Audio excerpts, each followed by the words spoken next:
അതുകൊണ്ടാണല്ലോ അവിടെ ജോലി ചെയ്യുന്നത്. അവിടെ അതിനേക്കാൾ ശമ്പളം കൂട്ടുന്നു, ഇവിടെ ശമ്പളം വളരെ കുറവാകുന്നു.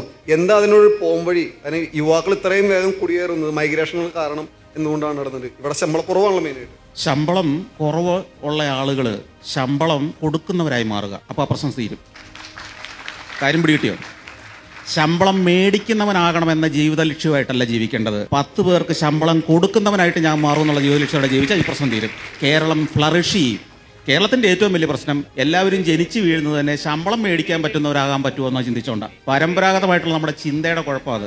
എന്നാൽ ഇന്ത്യയിലെ മറ്റ് പല സ്റ്റേറ്റുകളിലും ജനിച്ചു വീഴുന്ന ആളുകൾ 10 പേർക്ക് ശമ്പളം കൊടുക്കുന്നവനായിട്ട് എങ്ങനെ മാറാമെന്ന് ചിന്തിക്കുന്നത് കൊണ്ട് സാമ്പത്തികമായിട്ടും വാണിജ്യപരമായിട്ടും അവർ കുതിക്കുന്നു. അവർക്ക് സ്വന്തം നിലയിൽ നിലനിൽക്കാനുള്ള വരുമാനം ആ സംസ്ഥാനത്തുണ്ടാവുന്നു. നമ്മുടെ പരമ്പരാഗത ചിന്തയിൽ ശമ്പളം മേടിക്കുന്നവരാകണം, നല്ല ശമ്പളം കിട്ടുന്ന തൊഴിൽ ഇത് എന്ന് പറഞ്ഞാണ് നമ്മളെ വളർത്തുന്നത് തന്നെ, അല്ലെ? സംരംഭകരാകൂ.